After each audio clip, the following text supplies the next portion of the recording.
Gold trusted gold buyers మీరు తాకట్టు పెట్టిన బంగారాన్ని విడిపించి ఈ రోజు ఉన్న మార్కెట్ ధరకు కొనబడను. June 5th, 1984.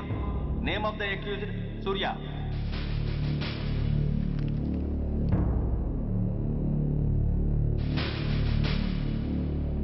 Proceed. Your honour, ఈ నేరస్తుడిని కఠినంగా శిక్షించండి అని వాదించడానికి కూడా ఒక్క నిమిషం ఆగి అతని వయసును సమీక్షించుకోవాల్సినంత చిన్న వయసులో ఇతను 2 హత్యలు చేశాడంటే మన న్యాయ వ్యవస్థ మొత్తం ఒక్కసారి మళ్లీ ఆలోచించుకోవాల్సిన పరిస్థితి ఏర్పడింది. ఇతనికి జరిగింది అన్యాయమే, కానీ హత్యకు హత్య, హింసకు ప్రతిహింస సమాధానం కాకూడదు. ఇతను చేసిన తప్పుకు తప్పకుండా శిక్ష విధించాల్సిందే. కానీ వేసి ఆ శిక్షలా మాత్రం కాకుండా మొత్తం బాలలోకానికి, రేపటి తరానికి శిక్షణలా అనిపించాలి. It's my sincere request. That's all your honour. బాబు, నువ్వు చెప్పుకోవాల్సింది ఏమైనా ఉందా? ఆ హత్యకు సంబంధించిన అన్ని వివరాలు మాకు తెలిసిన ఎక్స్ మినిస్టర్ ఈ ఊళ్ళో పవర్ఫుల్ పర్సన్ అయిన చౌడప్పకి అగెనిస్ట్ గా సాక్ష్యం చెప్పడానికి ఎవరూ ముందుకు రాకపోయేసరికి కేసు క్లోజ్ చేయాల్సి వచ్చింది. మీలాంటి ధైర్యవంతులు ఊరికి ఒక్కరుంటే చాలు, మా డిపార్ట్మెంట్కి ఎంతో హెల్ప్ అవుతుంది. దేశం కోసం ప్రాణాలు ఇవ్వడానికి సిద్ధపడ్డ సైనికుడిని నేను. మేం కాపాడుతున్న దేశంలో ఇలాంటి కిరాతులు ఉండటానికి వీల్లేదు. ఇదిగోండి కంప్లైంట్, వెంటనే కేసు బుక్ చేయండి. మీరు ఎప్పుడు రమ్మంటే అప్పుడు నేను కోర్టుకు రావడానికి సిద్ధం. Thank you, I appreciate your spirit. Thank you. అవసరమైనప్పుడు కబురు పెడతాను, మీరు తప్పకుండా రావాలి. షూర్.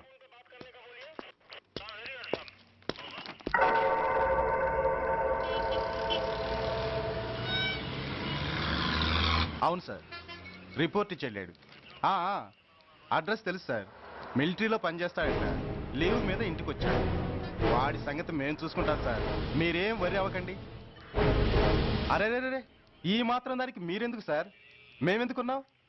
తెల్లారేసరికి వాడు ఎన్కౌంటర్ అయిపోతాడు. సరేనా?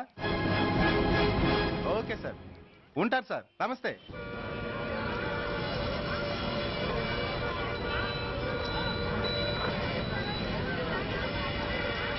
నాన్న, మనం ఈ ఊరొదిలి ఎందుకు వెళ్ళిపోతున్నాం? ఈ ఊళ్ళో కొందరు చెడ్డోళ్ళు ఉన్నారు బాబు. ఎవరు వాళ్ళు?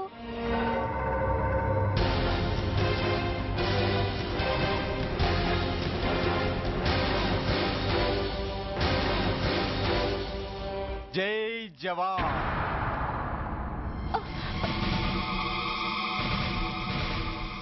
కోర్టుకొచ్చి సాక్ష్యం చెబుతా అన్న మిలిటరీ ఆయన చెప్పా పెట్టకుండా ఊరొదిలి పారిపోతున్నారే. రేయ్, నేను సైనికుణ్ణిరా. వెన్ను చూపించి పారిపోవడం నాకు అలవాట్లేదు. కాకి బట్టలు తొడుక్కొని అలాంటి లుచ్చాల దగ్గర పాకి పని చేసే ఇలాంటి వాళ్ళ పని పెట్టడానికి మళ్ళీ తప్పకుండా తిరిగి వస్తానురా. అంత లేదమ్మా, అసలు నువ్వు ఇక్కడి నుంచి వెళితే కదా తిరిగి రావటానికి. తమ్ముంటే ఆపండిరా. ఛా, రండిరా.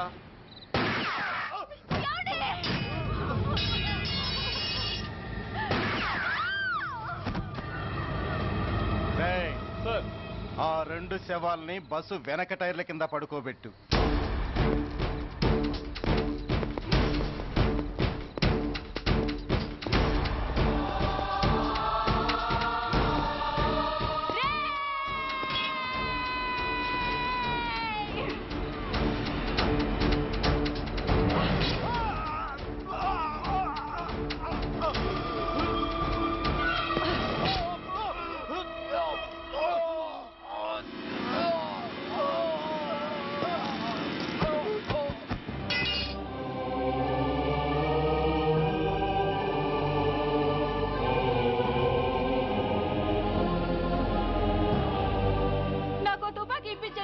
ఇక్కడున్న పోలీసులందరినీ చంపేస్తారు సార్. వాళ్ళు మంచి వాళ్ళు కాదు సార్. మా నాన్న దేశాన్ని కాపాడే సైనికుడు సార్. మా అమ్మని నాన్నని అన్యాయంగా చంపేశారు సార్ ఈ పోలీసులు. అసలు పోలీసు అని కూడా బతకూడదు సార్, బతకూడదు. నాకు తుపాకీ ఇప్పించండి సార్, ఇప్పించండి.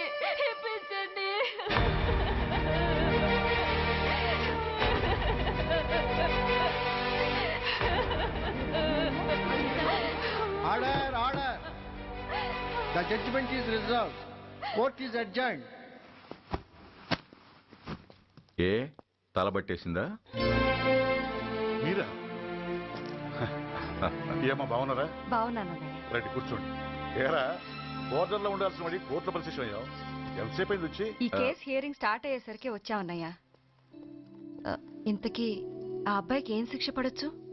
ఏముందమ్మా, మైనర్ కాబట్టి కొన్నాళ్ళ పాటు రీఫార్మ్ స్కూల్ పంపించాల్సి ఉంటుంది. ఆ శిక్ష వేసేసి చేతులు దులిపేసుకుంటారు అంతేగా? నేరం చేసిన వాడికి శిక్ష వేయటం చేతులు దులుపుకోవడం ఎలా అవుతుందిరా? వాడు చేసింది తప్పు కాదని నీ అంతరాత్మకు తెలియదా? మన దృష్టిలో తప్పు కాకపోయినా చట్టం దృష్టిలో అది నేరం. దానికి శిక్ష వేయక తప్పదు. అసలు శిక్ష అనేది ఎందుకురా? మనిషిలో పరివర్తన తేవటానికి. మీరు వేసే శిక్ష వాడిని తప్పు తెలుసుకొనివ్వదు, తప్పుదారిలోకి మళ్ళిస్తుంది. ఏంటో నువ్వనేది? ఆ పసి మనసులో ఎంత ఆవేదన ఆవేశం ఉన్నాయో చూశావు కదా. శిక్షాకాలంలో అవి వాడితో పాటే పెరుగుతాయి తప్ప తరగవు. సమాజం మీద కక్షతో, వ్యవస్థ మీద హేట్రెడ్తో ఓ రెబల్గా సొసైటీలోకి వస్తాడు. దగ్గరకు తీసుకుని ఆదరించేవాళ్ళు లేక మరో క్రిమినల్గా తయారవుతాడు. ఇంతకీ నువ్వు అనేది ఏమిట్రా? మా కన్న కొడుకు ఎలాగూ పోయాడు, వాణ్ణి మేం పెంచుకుంటాం. Yes, we want to adopt him. I appreciate your humanity major Bhargav, but చట్టానికి విచారణ చేయటంలోనూ శిక్ష విధించటంలోనే కాదు, ఆ శిక్షను అమలు చేయటంలో కూడా కొన్ని పరిమితులు ఉంటాయి. శిక్షాకాలం పూర్తి కాకుండా అతన్ని మీకు హ్యాండ్ ఓవర్ చేయటం కష్టం అవుతుంది. ఇంతకీ ఆ కుర్రాడి మీద మీకు ఎందుకంత ఇంట్రెస్ట్? అతను ఓ సిన్సియర్ మిలిటరీ మ్యాన్ కొడుకు సార్. అంటే ఆ చనిపోయిన అతను? He was my subordinate sir. Oh I see. Okay, I will do one thing. ప్రస్తుతానికి ప్రొసీజర్ ప్రకారం అతన్ని రిఫార్మ్ స్కూల్కి పంపిద్దాం. ఈలోగా గవర్నమెంట్కి, లా అండ్ ఆర్డర్ డిపార్ట్మెంట్కి స్పెషల్ పర్మిషన్ కోసం అప్లై చేసి వాళ్ళని ఒప్పిస్తాను. ఆ తర్వాత అతన్ని మీరు తీసుకెళ్ళవచ్చు. Thank you very much sir. వస్తాం సార్. మంచిది. మేజర్ గారు, ఆ కుర్రాడిని మీరు ఏం చేద్దాం అనుకుంటున్నారు? ఏ డిపార్ట్మెంట్ అయితే అధికార దుర్వినియోగం చేసి ఓ నేరస్తుని తయారు చేసిందో అదే డిపార్ట్మెంట్లో చేరుస్తాను. I will make him an honest police officer. నిన్నేరా ఏంటి అలా చూస్తున్నావు?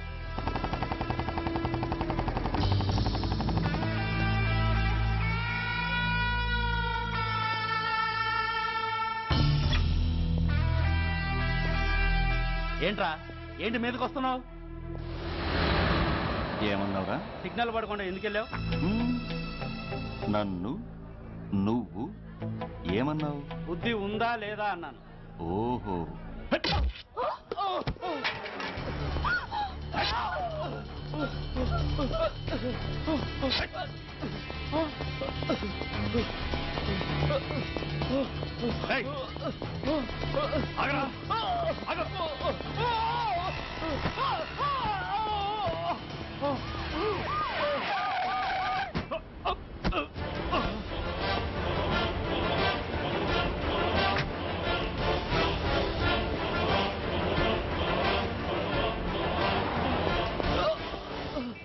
అతని హాస్పిటల్కి తీసుకెళ్ళండి. Drop the knife. కత్తి కింద పడై.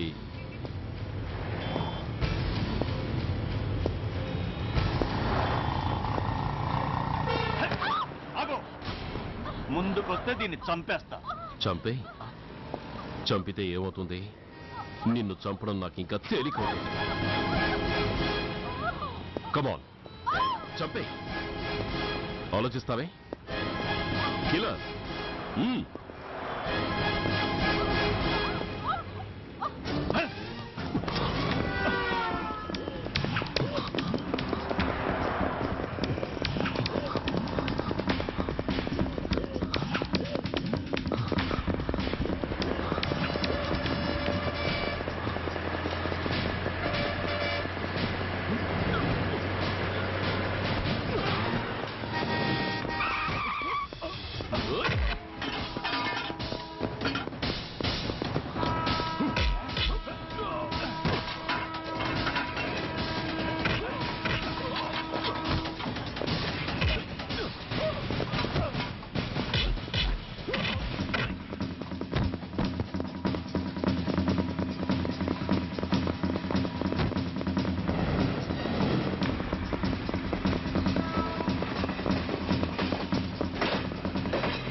నమస్తే సార్. నమస్తే సార్.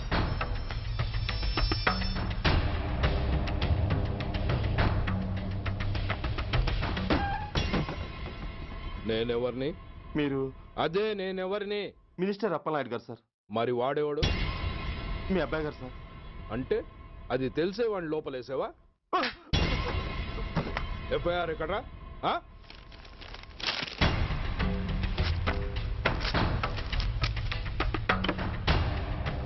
నువ్వే నా రైటర్వి? అవును సార్. నీకెన్ని గుండెలుంటే మా వాడి మీద ఎఫ్ఐఆర్ రాస్తారా? రే సెల్ తాళాలు ఎక్కడ్రా? ఇవ్వండి సార్. నీ అబ్బా నాకిస్తారా? ఇల్లు తెరువు. అసలు ఎవడ్రా నా కొడుకుని అరెస్ట్ చేసింది? ఏసీపీ సూర్య గారు అంటున్నానా? తూ నీ అబ్బా సిగ్గు లేదురా? ఆడంగి నాయల్లా తన్నులు తినొస్తారా? నా కడుపున చెడబుట్టావు కదరా. వెళ్ళు కార్లో కూర్చో. రే అసలే అడ్డదారులు అసెంబ్లీకి వెళ్ళినోండి. నాకు సంబంధించిన విషయంలో ఎవడన్నా అడ్డొచ్చాడో అడ్డంగా నరికేస్తా. ఆ విషయం మీ ఏసీపీ గడికి చెప్పు.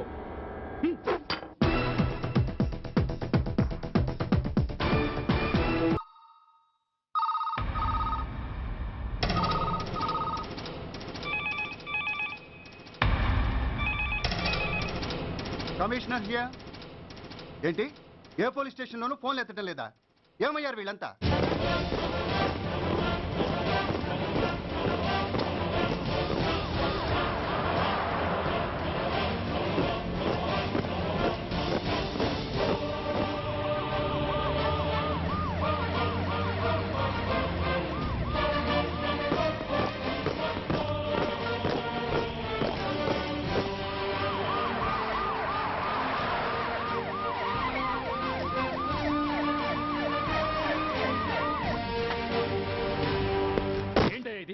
What is nonsense? యూనిఫామ్ తీసేసి పోలీస్ స్టేషన్ మూసేసి బజార్ను పడతారా? మీరు పోలీసులు అనుకుంటున్నారా, గుండాలు అనుకుంటున్నారా? విలువలేని యూనిఫామ్స్ ఒంటి మీద ఉంటే ఊపిరాడడం లేదని తీసేసాం సార్. పందులు పందికుక్కులు స్టేషన్లోకి వచ్చేస్తుంటే వాటిని ఆపే శక్తి లేక తాళాలు వేసేసాం సార్. మిస్టర్ సూర్య, పోలీసు వ్యవస్థ లాంటి ఎమర్జెన్సీ సర్వీసుల్లో ఇలా సమ్మెలు చేయడం నిషేధం. అదే ఎందుకని sir? Government doctors, nurses, postal department కూడా ఎమర్జెన్సీ సర్వీసులే. వాళ్ళు హక్కుల కోసం స్ట్రైక్ చేయడం లేదా? ఆఖరికి మాకు ఓ గుర్తింపు రిజర్వేషన్లు కావాలని కొజ్జాలు కూడా స్ట్రైక్ చేస్తున్నారు. వాళ్లకున్నపాటి విలువ గౌరవం కూడా మాకు లేవా sir? Mister Surya, you are crossing your limits. మీరు ఇలా చేయటం వల్ల కామన్ పీపుల్ ఎంత సఫర్ అవుతారో ఆలోచించారా?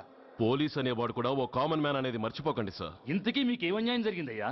సార్, ఒక ట్రాఫిక్ కానిస్టేబుల్ తన డ్యూటీని సక్రమంగా చేసినందుకు ఒక లుచ్చా విధవ కత్తితో పొడిచి చంపబోయాడు. వాడిని అరెస్ట్ చేస్తే వాడి బాబెవడో మినిస్టర్ అప్పలనాయుడు అంట. వాడొచ్చి మన ఊపిరితో సమానమైన ఎఫ్ఐఆర్ ని వాడు మందు కొట్టి మూతి తుడుచుకునే ముండకొంగు నలిపినట్టు నలిపి పారేసి అది రాసిన రైటర్ని డ్యూటీలో ఉన్న ఎస్ఐని సెంట్రీని కొట్టి దమ్ముంటే నా కొడుకు మీద చెయ్యేసి చూడంట్రా అడ్డొచ్చిన వాడిని అడ్డంగా నరుకుతానని ఛాలెంజ్ చేసి మరి వాడు కొడుకుని తీసుకెళ్లిపోయాడు సార్. ఇలా ప్రతి అడ్డమైన వాడు వచ్చి దౌర్జన్యంగా ఖైదీల్ని తీసుకుపోతుంటే ఇంకెందుకు సార్ మాకు ఈ వాచ్మ్యాన్ ఉద్యోగాలు? బ్లాక్ లో టికెట్లు అమ్ముకునేవాడిని లాకప్ లో పెడితే మున్సిపల్ చైర్మన్ ఫోన్, ఓ రౌడీ విధవను అరెస్ట్ చేస్తే ఎమ్మెల్యే ఫోన్, ఓ రేపిస్ట్ అరెస్ట్ చేస్తే మినిస్టర్ ఫోన్. అందరికీ రూల్స్ అండ్ రెగ్యులేషన్స్ ఉంటాయి, కానీ మా పోలీస్ వాళ్ళకి మాత్రం రూలింగ్ లో ఉన్నవాడి మాట వినడం ఒక్కటే రూలు. కాదని ఎదురు తిరిగితే సస్పెన్షన్లు లేదా ట్రాన్స్ఫర్లు. కాకి బట్టలు వాళ్ళ ఇంటి కర్టెన్స్ అనుకునే ఇలాంటి మినిస్టర్స్ ని గుడ్డలోడు తీసి నడి రోడ్డు మీద నడిపించాలి sir. Control your self mister Surya. Control చేసుకోవడానికి ఇది ఆవేశం కాదు సార్, ఆవేదన. ఒక పొలిటీషియన్ కారిడోర్ తీయడానికి పోలీస్ కావాలి. వాడు చేసిన తప్పుడు పని వల్ల కడుపు మండిన అన్నల బుల్లెట్ల గడ్డుగా పోలీస్ కావాలి. ఆఖరికి వాళ్ళ పెళ్లాల బ్యూటీ పార్లర్కి వెళుతుంటే తోడుగా పోలీస్ కావాలి. ఇలాగే కంటిన్యూ అయితే పోలీస్ అనేవాడు పొలిటీషియన్స్ పెంచుకునే వింత జంతువు అనుకుంటారు సార్ ప్రజలు. సార్, ఈ దేశంలో హిందువులకో న్యాయం, ముస్లింలకో న్యాయం, సిక్కులకో న్యాయం ఉన్నట్టే పొలిటీషియన్స్కో న్యాయం, రౌడీలకో న్యాయం, పబ్లిక్కో న్యాయం ఉండేలా రూల్ ఒకటి తీసుకురండి సార్. లేకపోతే మా డ్యూటీ ఏంటో మేమేం చేయాలో మాకే అర్థం కావడం లేదు.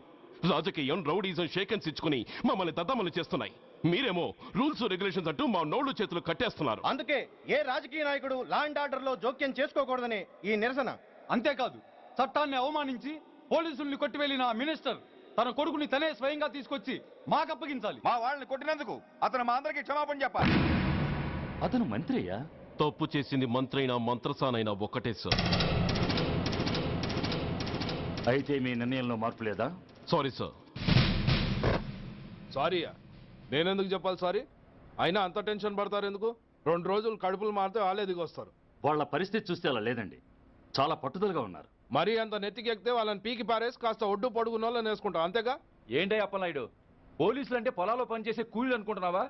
ఈ ఊరోడు పనిలోకి రాకపోతే పొరుగురు నుంచి లారీలో తెచ్చుకోవడానికి వాళ్ళకి వీళ్ళకి పెద్ద తేడా ఉందండి. ఆపోయా, మినిస్టర్ తర్వాత కాస్త డిగ్నిటీ మెయింటైన్ చేయొద్దు. పోలీస్ స్టేషన్కి వెళ్ళి పోలీసుల మీద గుండాల దౌర్జన్యం చేస్తావా? ఏంటండి, పోలీసులను ఎప్పుడు ఎవడు తిట్టలేదా, కొట్టలేదా? అదేదో పెద్ద పాపమైనట్టు, అదే నేను మాత్రమే చేసినట్టు మాట్లాడతారేంటి? ఇదిగో, ఊరికే నోరు పారేసుకోకుండా నేను చెప్పేది విను. ఈ రోజు వైజాగ్ సిటీ వరకు ఉన్న ఈ స్ట్రైక్ రేపు స్టేట్ అంతా పైకిందనుకో, అప్పుడు మొత్తం ప్రభుత్వానికి ఎసరు వస్తుంది.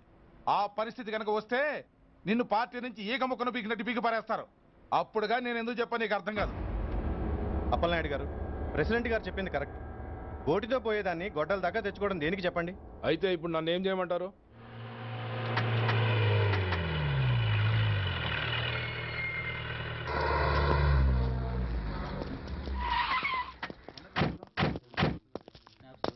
హలో, మా ఈ నిరసన పబ్లిసిటీ కోసం కాదు, మా ప్రాబ్లం సాల్వ్ చేసుకోవడం కోసమని మీకు ముందే చెప్పాను. మళ్ళీ ఎందుకు వచ్చారు? మినిస్టర్ గారు రమ్మంటే రాకుండా ఎలా ఉండగలం సార్? మినిస్టరా? ఏ మినిస్టర్? అప్పలనాయుడు గారే సార్. అదిగో అప్పలనాయుడు గారు వచ్చేసారు, పదండి.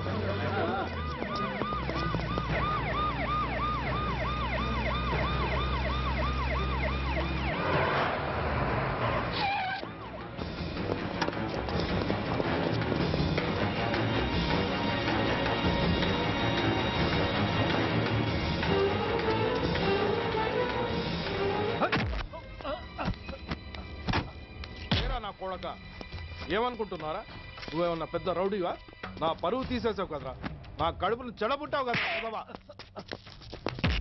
పోలీసులు అంటే ఎవరు అనుకుంటున్నారా? వాళ్ళు మనల్ని కాపాడేవాళ్ళరా? వాళ్ళనే అవమానిస్తావా? వెళ్ళరా, వెళ్ళి వాళ్ళ కాళ్ళ మీద పడి క్షమాపణ అడుగు, వెళ్ళవు. వీడు చేసిన వెధవ పని తెలియక కన్న తండ్రిగా తొందరపడి వీడిని తీసుకెళ్లాను. నిజం తెలిసాక ఓ బాధ్యత గల మంత్రిగా జరిగిన దానికి సారీ చెప్పి వీడిని మీకు అప్పగిస్తున్నాను. నన్ను క్షమించండి. చాలా థ్యాంక్స్ అండి. ఇంకా మీరు కెమెరాలు ఆపండి. మినిస్టర్ గారు మిమ్మల్ని పిలిపించిన కార్యక్రమం అయిపోయింది, మీరంతా బయలుదేరచ్చు ప్లీజ్. పిలవగానే వచ్చినందుకు మీ అందరికీ చాలా థ్యాంక్స్.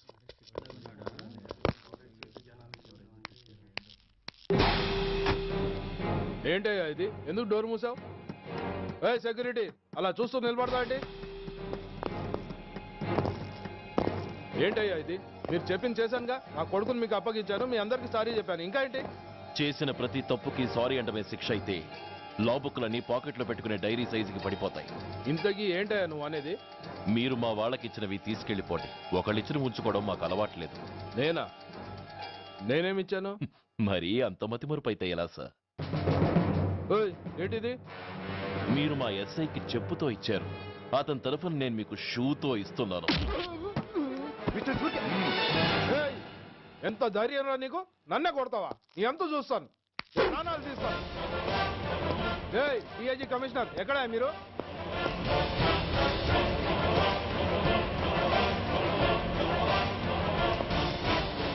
ఇది మా రైటర్కి ఇచ్చింది,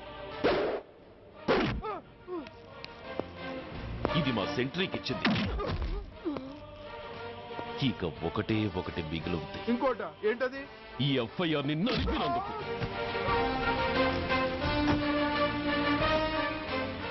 ఇక మీరు వెళ్ళండి.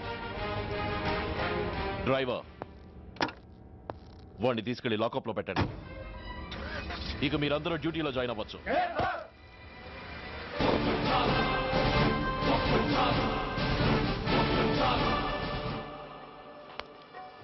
Hello, excuse me. స్మోక్ చేస్తూ డ్రైవింగ్ చేయటం అపాయకరం. Sorry sir. స్మోక్ చేస్తూ వాకింగ్ చేయటం సురక్షితం.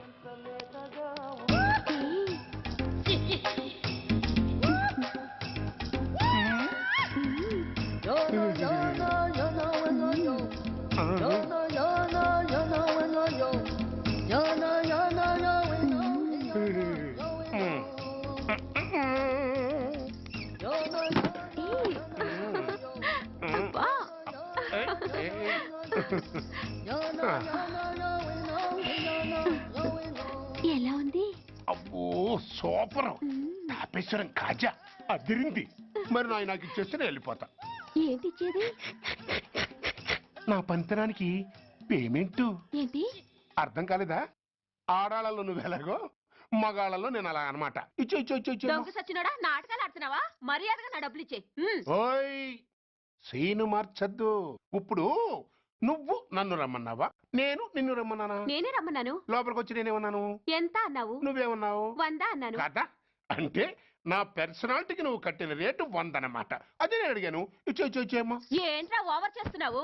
మర్యాదగా నా 100 నాకు ఇవ్వు, లేకపోతే నా లంగా ముందుకి నేను ఊరేసి చంపేస్తాను. Help help! కష్టాలు పడితే చంపేస్తానంటుంది. ఈ అన్యాయాన్ని ఎదుర్కొన్న నాదుడే లేడా?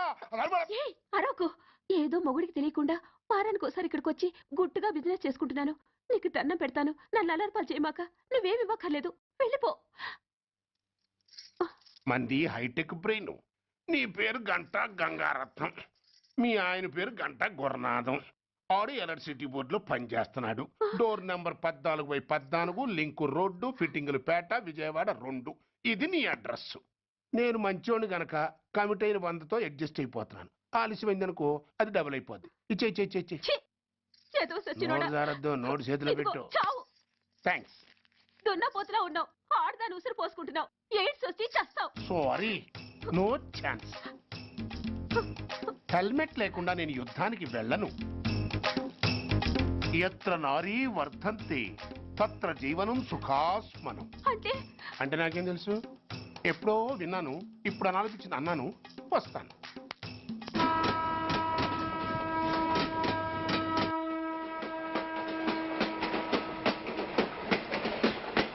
మొత్తానికి స్వర్ణాంధ్రప్రదేశ్ పర్యటన ఒక రౌండ్ పూర్తయ్యి 2వ రౌండ్లో పట్టా ఉన్నమాట. ఏంట్రా నీలో నువ్వే కొనుక్కుంటున్నావు? అబ్బే ఏం లేదు గురు. నువ్వు సర్వీస్ లో చేరిన తర్వాత నీ అండర్లో నేను హైదరాబాద్ నుండి బందర్లో పడి తిరిగిన జిల్లా తిరగకుండా తిరిగి హైదరాబాద్ చేరుకుంటున్నాం కదా, దాని గురించి. నవ్వుతావు ఎందుకు నవ్వు? చిన్నప్పుడు ఎవడో ఒక సన్నాసి నా చెయ్యి చూసి లోక సంచారం అవుతావు అన్నాడు. దాంతో నేను ఏ విమానం పైలట్లో, షిప్ కెప్టెన్ అవుతాననుకున్నాను. కానీ ఇలా నీతో పాటు తిరుగుతూ రాష్ట్రమంతా సర్వే చేస్తాననుకోలేదు. ఏడ్చావులే. నిజంగానే ఏడ్చినట్టుంది. డ్రెస్ కిందకు 30 ఏళ్ళు వచ్చినా ఇంకా పెళ్లి కాలేదంటే తెలిసిన వాళ్ళందరూ నన్ను ఆట్ అయిపోయి అనుకుంటారు తెలుసా? అయితే ఓ మంచి అమ్మాయిని చూసి చేసుకోవచ్చుగా? చేసుకోవచ్చు, ఎందుకు చేసుకోకూడదు? కానీ అవకాశం ఏది? ఫస్ట్ బందర్ బస్ స్టాప్ లో అమ్మాయిని చూసి ముచ్చటపడి పేరు అడుగుదాం అనుకున్నా. అడిగే లోపల ఆదిలాబాద్ ట్రాన్స్ఫర్ చేశారు. అక్కడ ఇంకో సుందరి కనిపించింది, పేరు అడిగా. ఆ అమ్మాయి పెద విప్పే లోపల ప్రకాశం జిల్లా పంపించారు. ఒంగోలులో ఇంకో అమ్మాయి కనిపించింది, పేరు చెప్పింది, ట్రాఫిక్ లో వినబడలా అనే లోపు విజయవాడ తన్నారు. ఇలా నిలకడ లేకుండా నీతో పాటు తిరుగుతూ ఉంటే లవ్ ఎక్కడా, మ్యారేజ్ ఎక్కడా? నా బొంద. అంత ఇబ్బందిగా ఉంటే నాతో పాటు ఎడవడం ఎందుకు? మంచి ఉద్యోగం ఇప్పిస్తాను, హాయిగా పెళ్లి చేసుకుని సెటిల్ అవ్వు అంటావు అంతేగా? జీవితాంతం ఒంటరిగా అయినా గడిపేస్తాను గానీ మీ ఫ్రెండ్షిప్ మాత్రం దూరం చేసుకుని ఏసీపీ గారు. ఇది కొంచెం ఓవర్ అయినట్టుంది. ఓవర్ అయిందా? ఐసీ, అయితే ఆపేస్తాను. ఈ టికెట్ ఎవరిది బాబు? బాబు కాదు, పాప. ఈ టికెట్ గెలదావు. ఏ నా టికెట్ ఏం తక్కువ? రేటు తక్కువ. ఇది సూపర్ ఫాస్ట్ ట్రైన్. నువ్వు ఎక్కాల్సింది మామూలు ట్రైన్. సికింద్రాబాద్ లో దిగి పీటీ కట్టించుకుని మీ ఊరెళ్ళు. ఏ ఈ ట్రైన్ భువనగిరి వెళ్ళదా? వెళ్తుంది కానీ ఆగదు. ఆగదా? ఎందుకు ఆగదు? ముందు కరీంనగర్ లో ఆగింది, తర్వాత సికింద్రాబాద్ లో ఆగుతుంది. మధ్యలో ఉన్న భువనగిరిలో ఎందుకు ఆగదు? ఏంటి లాజిక్కా? మీ ఊరికి ఈ ట్రైన్ ఆగేంత బిల్డప్ లేదు గానీ ఎక్కువ మాట్లాడకుండా సికింద్రాబాద్ లో దిగిపో. ఏంటయ్యా అమాయకురాల్లా కనిపిస్తున్నానని దబాయిస్తున్నావా? టికెట్ ఇచ్చినప్పుడు రైలు ఎందుకు ఆపరు? ఈ రైలు మా ఊళ్ళో ఆగాల్సిందే, ఆపి తీరాల్సిందే. ఇదిగో అమ్మాయి, ఆడపిల్లవని ఊరుకుంటుంటే తెగరెచ్చిపోతున్నావు. ఇంకా ఎక్స్ట్రాలు చేసావంటే సికింద్రాబాద్ దాకా ఎక్సెస్ ఫేర్ రాసి ఫైన్ కూడా కట్టిస్తాను, జాగ్రత్త. ఏంటమ్మా నేనేమన్నానని? ఊరుకో తల్లి, ఊరుకో ఊరుకో, నువ్వేం కట్టగర్లేదులే. ఏంటిది? కట్ట కాదు, పుస్తే. పుస్త? ఒక పుస్తంటే 2 జీవితాల బంధం. ఈ తాళి పట్టుతోనే నా స్నేహితురాలి పెళ్లి ముడిపడి ఉంది. నేను టైంకి భువనగిరి చేరకపోతే ఆ పెళ్లి ఆగిపోతుంది. నేను తాళిపట్టు తీసుకెళ్తున్నానంటే వాళ్ళదెంత పేద కుటుంబమో ఆలోచించండి. అది అసలు అభిమానం గల పిల్ల. అలాంటి దాని పెళ్లి ఆగిపోతే ఆత్మహత్య చేసుకుంటుంది. ఆ పాప మీకు నాకు చుట్టుకుంటుంది. అందుకే చెప్తున్నాను, ఈ చైన్ లాగే ట్రైన్ ఆపండి, లేదా ఈ చైన్ లాగే నా ప్రాణాలను తీసేయండి. అమ్మా ఆండాళ్ళమ్మ కాదు, రంబమ్మ. ఆ పోని రంబమ్మ. ఆ చైన్ లాగి నా ఉద్యోగం పోగొట్టుకునే దమ్ము నాకు లేదు గాని గార్డుతో మాట్లాడి మీ ఊళ్ళో ట్రైన్ స్లోగా వెళ్ళేలా చేస్తాను. రన్నింగ్ లో దిగలవా? స్టేషన్ వచ్చేసింది, జాగ్రత్తగా దిగమ్మా. దిగ్గానే నీ సామాన్లు కింద పడేస్తాం.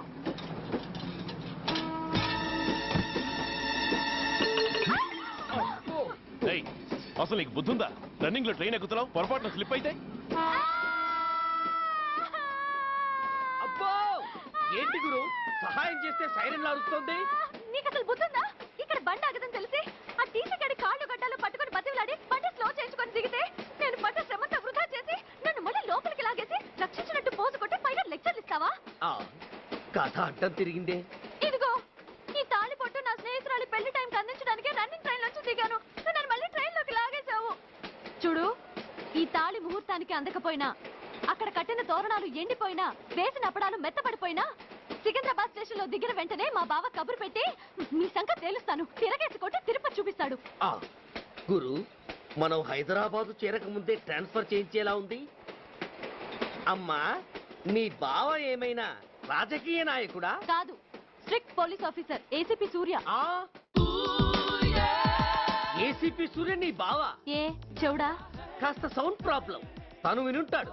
ఇంతకీ నీ బావ ఎవరో నీకు తెలుసా తల్లి? ఈయనకేమైనా మెంటలా? కాస్త ఆటైపోయలే.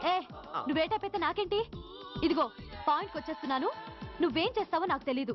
ముహూర్తం సరిగా 10:30కి. ఈలోగా ప్లాట్ఫామ్ లో పడిపోయిన నా సామాన్తో సహా నేను భువనగిరి పెళ్లి వారింట్లో ఉండాలి. ఒకవేళ అలా జరగలేదనుకో, చెప్పానుగా మా సూర్యంబాబు గురించి, ఆ తర్వాత మీ ఇష్టం.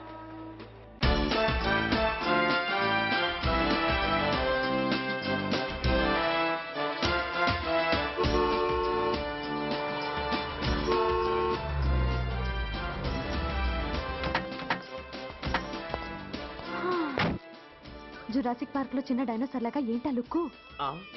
వెళ్ళి డిక్కీలో సామాన్లు తీసుకురా.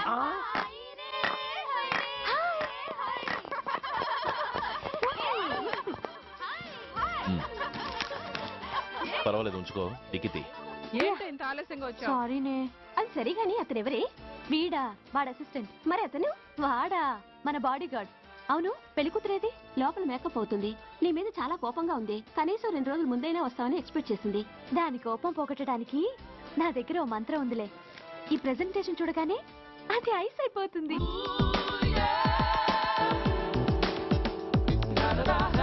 రండి, దాని దగ్గరికి వెళ్దాం. Hi uncle. నమస్తే సార్, వెల్కమ్ సార్. మీకు వైజాగ్ కార్డు పంపించారు సార్. పర్సనల్గా చెబుదామని ఫోన్ కూడా చేశాను. మీకు హైదరాబాద్ ట్రాన్స్ఫర్ అయిందని చెప్పారు. అక్కడ హెడ్ క్వార్టర్స్ కూడా కార్డు పంపించాను. మీకు అందుతుందో లేదో, వస్తారో రారోనని తెగ టెన్షన్ ఫీల్ అయ్యాను సార్. నాకు ఇన్ఫర్మేషన్ అందింది, అందుకే వచ్చాను. చాలా సంతోషం సార్. మీరు రండి సార్. గోమతి, దీపికా కపులో కోరాయా దేక్. ఏంటి అతన్ని బాడీ గార్డ్ అన్నావు? అంకుల్ ఏమో అంత రెస్పెక్ట్ ఇచ్చి హడావుడు చేస్తున్నారు. ఉండవే, అసలే మతిపోయి నేను ఏడుస్తుంటాను. హలో, ఏంటి జురాసిక్ పార్క్ లో పెద్ద డైనోసార్ల మొహం పెట్టావు? షాక్ అయ్యావా? అప్పుడే ఏమైంది? ఇంకా ముందుంది.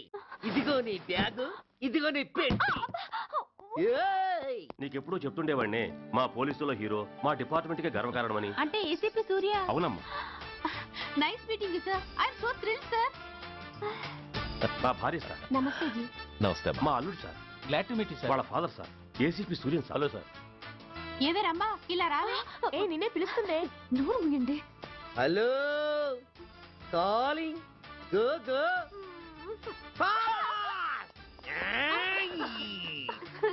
సార్ సార్, రమ్మ అని నా close friend sir. ACP Suryam గారే. బావకి మరదల్ని కొత్తగా పరిచయం చేస్తున్నారేంటి? మరదలా? ఓహో, ఇది పెళ్లి మండపం కాదు, పెళ్లి కూతుళ్ళ ఫ్యాక్టరీ. ఇండియాలో ఉండే పెళ్లి కూతుళ్ళందరూ ఇక్కడే ఉన్నారు. ఇక్కడే ఇప్పుడే ఏదో ఒక అమ్మాయిని సెటప్ చేసుకుంటారు.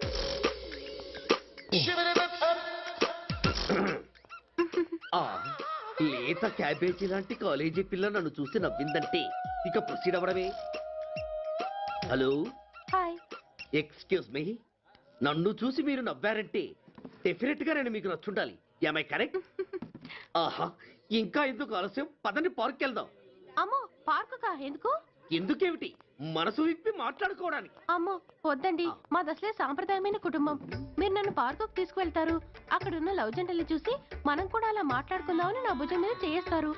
ఆ తర్వాత నన్ను ఏ పొదల్లోకి తీసుకెళ్తారు. అమ్మో, అక్కడ ఏ తప్పో జరిగిపోతుంది. వద్దండి, మాది అసలే సాంప్రదాయమైన కుటుంబం. అయ్యయ్యో, నేను అలాంటి వాడిని కాదండి. నేను మిమ్మల్ని ఏమీ చేయను. పోనీ పార్క్ వద్దంటే మరిద్దరం కలిసి సినిమాకి వెళ్దాం. సినిమాకా? అమ్మో వద్దండి, మాది అసలే సాంప్రదాయమైన కుటుంబం.